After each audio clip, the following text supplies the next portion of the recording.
Sometimes it's not the passage of time that ages us. It's the weight of living poorly. Without realizing it, we accumulate years in our soul that don't show on our skin, but that are felt in our gaze, in our stooped body, in the apathy with which we breathe.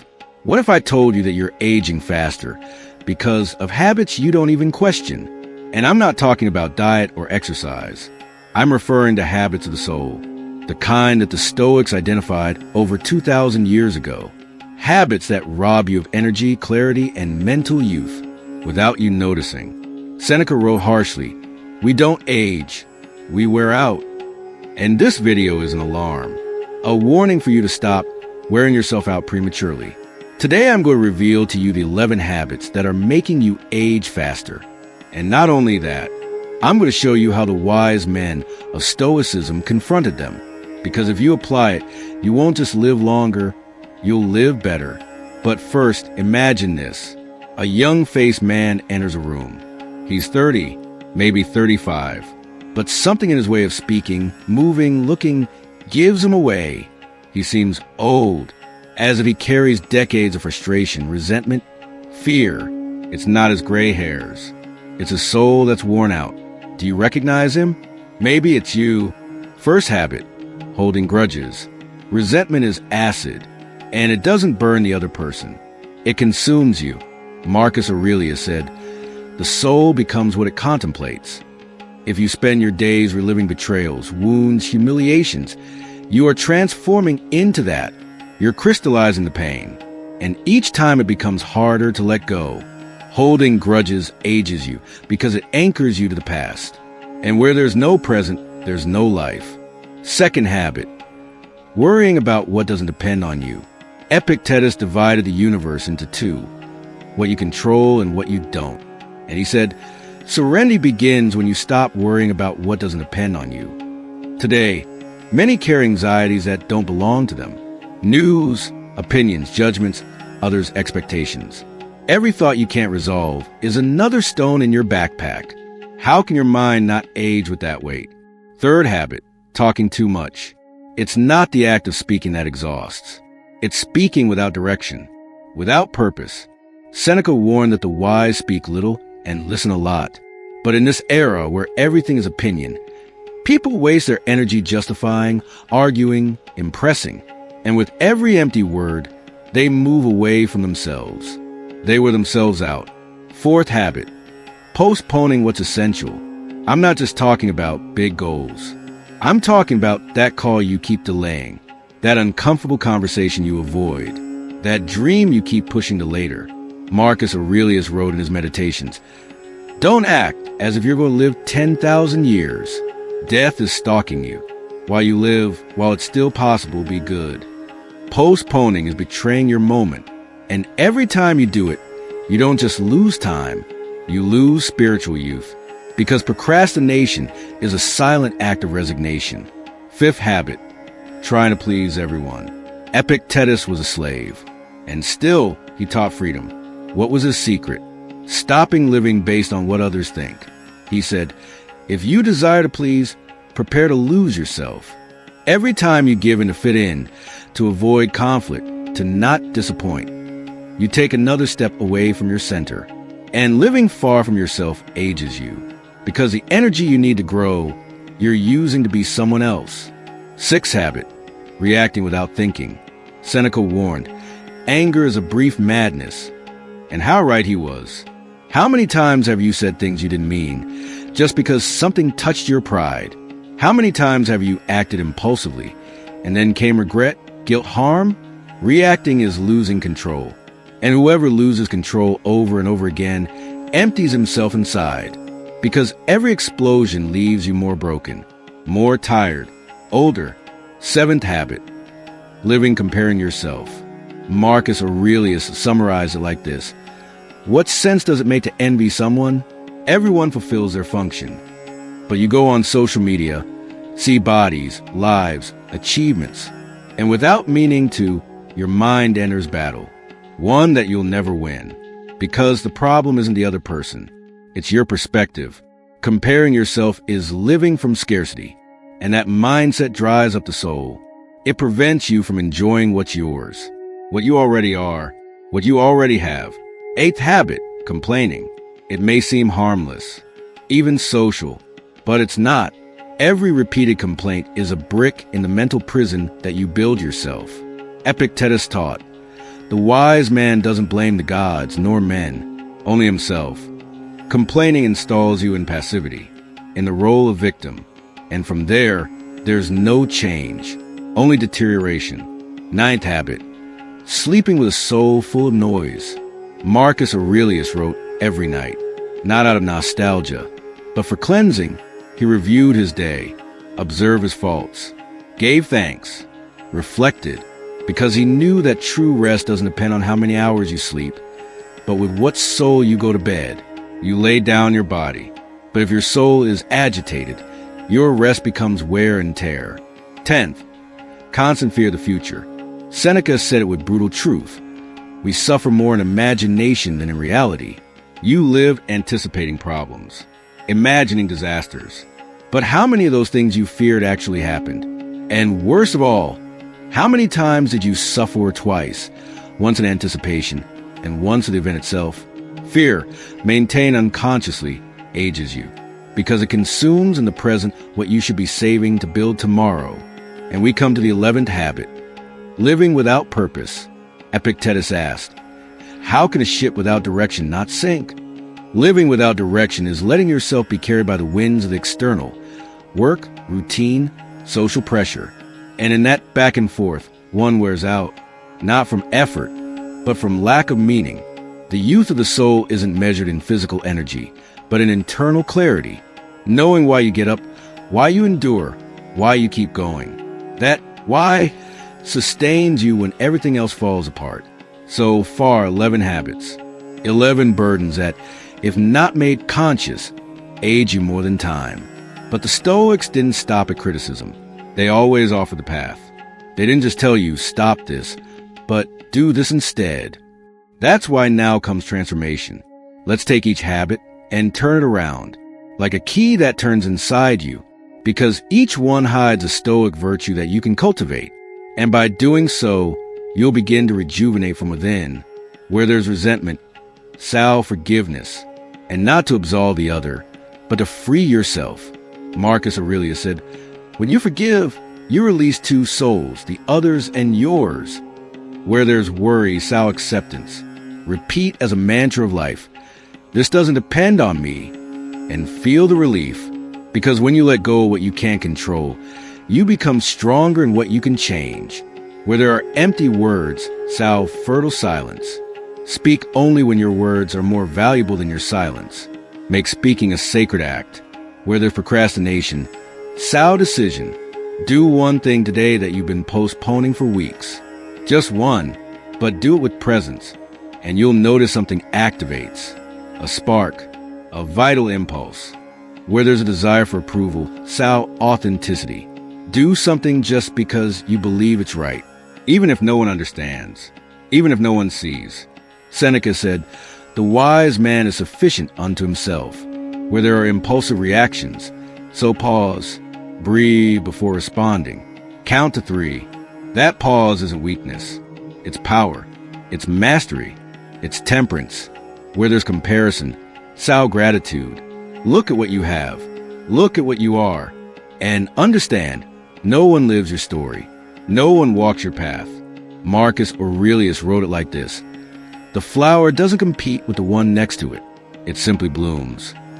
Where there's complaint, sow action. Does something bother you? Do something about it. Or accept it. But don't stay ruminating in between. Complaint without movement is slow poison. Where there's internal noise, sow cleansing. Write 3 lines every night. It doesn't matter how. Just get rid of what doesn't serve. What already weighs. What you don't want to carry into sleep. Where there's fear, sow presence. Ask yourself, is this thing that worries me happening now? If the answer is no, return to the present. Fear cannot survive where there's real awareness. And where there's emptiness, sow purpose. It doesn't have to be huge. It just has to be yours. Something that moves you, that gives you direction, that reminds you why it's worth getting up, even on the hardest days. Perhaps at this moment you're thinking, sounds good, But it's a lot. 11 habits, 11 practices, 11 transformations. Where do I start? And here's where Stoicism shines. Because it doesn't demand perfection. It proposes practice. Marcus Aurelius repeated, "It's not the wise who never falls. It's the one who gets up faster each time, with more dignity and less reproach." Change doesn't come from doing everything. It comes from doing something, with intention, every day. So let's talk about the Stoic strategy for integrating these changes, not from force, from conscious repetition, from designing your day. First, the morning. The Stoics started the day with an inner affirmation. Epictetus suggested that, upon waking, we say to ourselves, "Today I will encounter rude, ignorant, aggressive people, but none of them can harm me unless I allow it." That morning preparation was like putting on invisible armor. Do it too, 1 minute upon waking. No more, but let it be your moment to anchor yourself in you. Then the day, the battlefield. Here, the Stoic focus was, stay alert, not perfect, just alert. Are you complaining? Stop. Are you reacting with anger? Breathe. Are you seeking approval? Remember, you don't need it. Stoic vigilance is silent, but powerful. It doesn't shout. It observes and corrects without drama. And finally, the night, the closure. Marcus Aurelius wrote in his journal every night about what he had done well, what he had failed at, and how he could improve, not to blame himself, to cleanse, to not carry emotional baggage into the next day. You can do the same. 3 questions. What am I proud of today? Where did I get lost? What can I adjust tomorrow? This cycle, morning, day, night, isn't a productivity technique. It's an art of living because it keeps you awake. And an awake soul doesn't age. It renews. Now, I want to share a Stoic story with you. It's not in the books, but it could be because it's real. And it exemplifies everything we've been talking about. A woman, 39 years old, mother, professional, intelligent, but empty. She lived turned off, reacted all the time, cried in silence, compared herself to other mothers, other lives, felt old without being it. One day, she found a book by Marcus Aurelius in a secondhand bookstore. Out of curiosity, she opened it. She read a single sentence. "You have power over your mind, not over events. Realize this and you'll find strength." That night, she didn't sleep the same. She felt she had been focusing all her energy wrong. She couldn't change the world, but she could change her way of being in it. She began to write, to forgive, to talk less, to complain less, to do more things alone. She didn't transform overnight, but after a month, her children told her something that made her cry. "Mom, you smile more now." That's rejuvenation, not on the outside, on the inside. There's a point on the path where change is no longer an effort.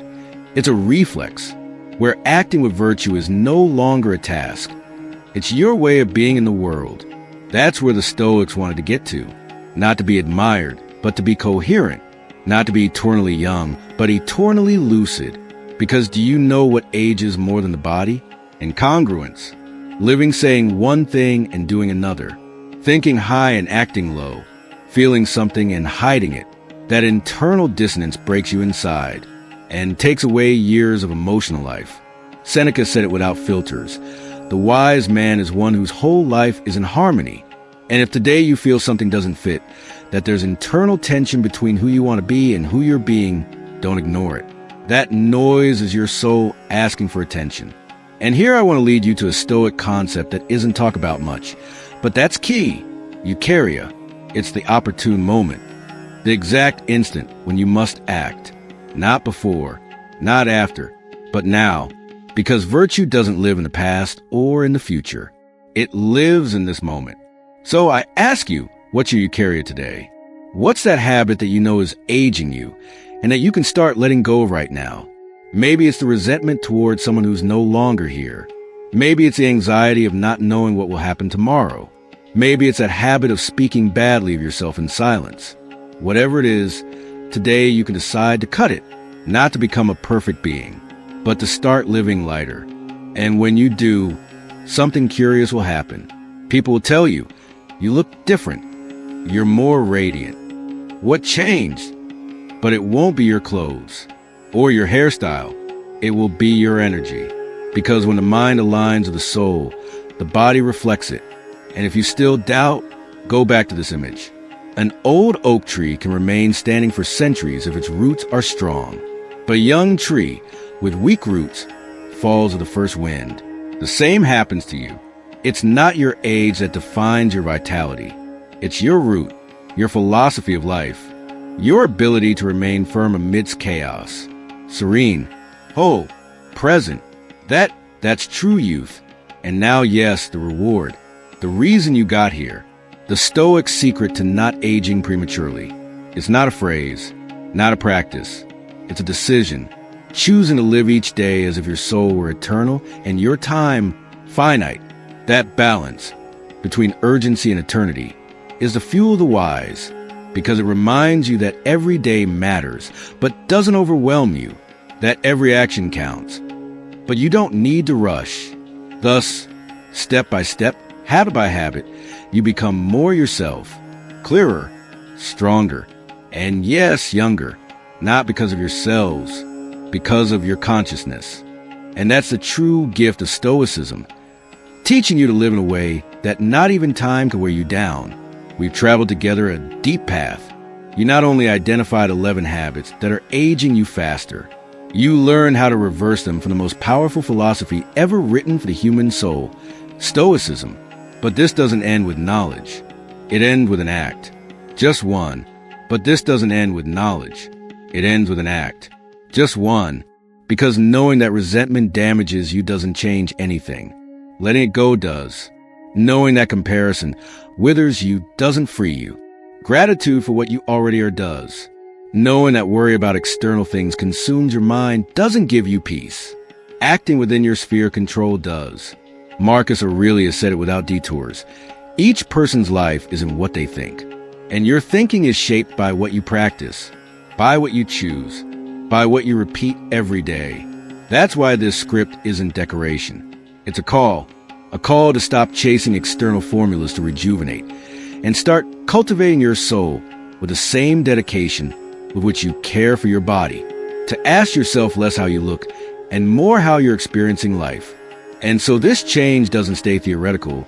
Here's your final challenge. One that lasts 11 days. 1 day per habit. Day 1, forgive someone, even if it's silently. Day 2, write a list of what you can't control and let it go. Day 3, spend half a day not giving unnecessary opinions. Just observe. Day 4, do one thing you've been postponing. Day 5, act without seeking anyone's approval. Day 6, when you feel anger, breathe 3 times before responding. Day 7, turn off social media and appreciate your life as it is. Day 8, don't complain. Change or accept. Day 9, before sleeping, write 3 lines about your day. Day 10, when fear appears, return to the present. Day 11, write your purpose in 1 sentence. Read it aloud. Do this and you'll see. Something changes. Something clarifies. Something rejuvenates. Not because your age magically disappears, but because your energy aligns with your truth. And that is no wrinkles. Now, if this video resonated with you, don't keep it to yourself. Share it. Perhaps someone you know is aging in silence. Perhaps someone needs this guide, this word, this perspective. Subscribe if you haven't yet. This channel doesn't talk to you as a customer. It talks to you as a human being. And here we don't sell empty formulas. We share real paths, philosophy that transforms. And comment below, which of the 11 habits did you recognize in yourself? What are you going to start changing today? Remember, the soul doesn't age because of years. It ages from neglect. And you've already chosen to return to yourself. See you in the next video. Remember, practicing Stoicism is a daily journey toward inner peace and resilience. If this video has inspired you to reflect or helped you see things from a different perspective, I'd love to read your thoughts in the comments. Which idea resonated with you the most? How do you apply Stoic discipline in your life? Don't forget to subscribe and turn on notifications so you don't miss any content. Together, we will continue exploring the wisdom of the great Stoics and discovering how to apply it to our modern lives. Thank you for being part of this community. See you in the next video. Keep cultivating strength with every step and share your journey with us.